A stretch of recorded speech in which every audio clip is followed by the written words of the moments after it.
കഴിഞ്ഞ ദിവസം ജനം ടി വിയിൽ വന്ന ഇത് വാർത്തയാണ് ഈ വീഡിയോ ചെയ്യാൻ എന്നെ പ്രേരിപ്പിക്കുന്നത്.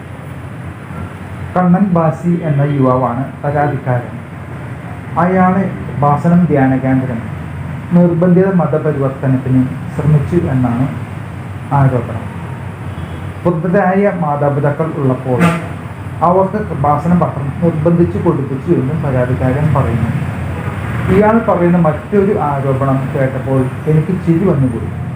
അയാൾ ജർമ്മനിയിൽ അയക്കുമ്പോൾ, ഇപ്പോൾ ജർമ്മനിയിലല്ല, അയാൾക്ക് 2500 യൂറോ കൊടുക്കാമെന്ന് ചിലർ പറഞ്ഞു. എന്തിനെന്ന് കേട്ടാൽ തമാശ തോന്നും. ക്രിസ്തു മതത്തിലേക്ക് മതം മാറാൻ വേണ്ടി. മതം മാറ്റാൻ വന്നവർ ആദ്യം സ്നേഹത്തോടെയും പിന്നീട് ഭീഷണിപ്പെടുത്തുകയുമായിരുന്നപ്പോൾ ക്രിസ്തു മതത്തിലേക്ക് മതം മാറാൻ വേണ്ടി. ഇതൊരു കഥ. അയാൾ നാട്ടിലേക്ക് വന്നപ്പോൾ ക്രിസ്തു മതത്തിലേക്ക് പെണ്ണ് കാണാൻ പറഞ്ഞു വെക്കുക. ഇപ്പോൾ കൃപാസനം എന്ന ലോബിക്കെതിരെ അയാൾ നിയമ നടപടിയിലേക്ക് പോവുകയാണെന്ന്. ഈ ഇന്റർവ്യൂ കാണാനിടയായപ്പോൾ എനിക്ക് തോന്നിയത് അയാളോട് സഹതാപം മാത്രം. കാരണം കൃപാസനം ആരോടെങ്കിലും മതം മാറാൻ ആവശ്യപ്പെടുന്നതായി ഞാൻ കണ്ടിട്ടില്ല. ഞാൻ എല്ലാ മാസവും കൃപാസനത്തിൽ പ്രാർത്ഥിക്കാൻ പോകുന്ന വ്യക്തിയാണ്. ജോസഫ് അച്ഛനെ നേരെ ചൊവ്വേ അടുത്തു നിന്ന് കാണാൻ പോലും എനിക്ക് കഴിഞ്ഞിട്ടില്ല. അപ്പോഴാണ് ഇയാൾ പറയുന്നത് കൃപാസനം ധ്യാന കേന്ദ്രം അയാളെ നിർബന്ധിത മതപരിവർത്തനത്തിന് ശ്രമിച്ചു എന്നത്. ചിരിക്കുകയല്ലാതെ എന്ത് ചെയ്യും? കൃപാസനത്തിൽ എത്രയോ ആളുകൾ വന്നു പോകുന്നു. അതിൽ ക്രിസ്ത്യാനികളുണ്ട്, ഹിന്ദുക്കളുണ്ട്, മുസ്ലിങ്ങളുണ്ട്. ഇവരാരും തന്നെ ഇത്തരം ആരോപണത്തിൽ വിശ്വസിക്കുമെന്ന് തോന്നുന്നില്ല. കൃപാസനത്തിൽ വരുന്നവർ സ്വന്തം കാര്യ സാധ്യത്തിന് വേണ്ടിയാണ് വരുന്നത്.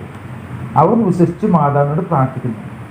ഏറ്റവും കൂടുതൽ സാക്ഷ്യങ്ങൾ പറയുന്നത് ഹിന്ദു സമൂഹത്തിൽപ്പെട്ട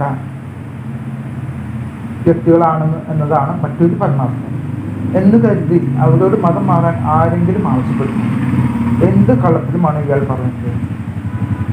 ഒരു പക്ഷേ ഏതെങ്കിലും വ്യക്തി കൃപാസന പത്രമായി അയാളുടെ ഭവനത്തിൽ പോയിട്ടുണ്ടാവാം.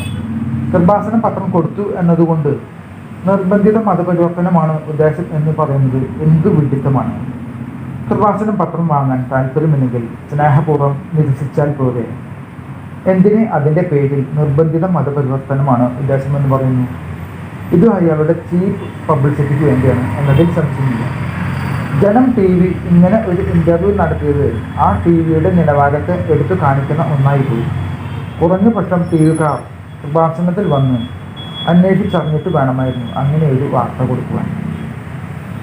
കൃപാസന പത്രം ഒരാൾക്ക് കൊടുക്കുമ്പോൾ അയാൾക്കത് സ്വീകരിക്കാനും നിരസിക്കാനും അവകാശമുണ്ട് എന്ന് കരുതി അത് കൃപാസന ധ്യാന കേന്ദ്രത്തെ അടച്ചാക്ഷേപിക്കാൻ ഉപയോഗിക്കുന്ന കുതന്ത്രമായി തീരരുത് എന്നേ പറയാനുള്ളൂ. ആ വ്യക്തിയുടെ ഫോട്ടോ ഞാനിവിടെ കൊടുക്കുന്നില്ല. കാരണം അത് അയാളുടെ ചീപ്പ് പബ്ലിസിറ്റിയെ കൂട്ടുകയേ ഉള്ളൂ.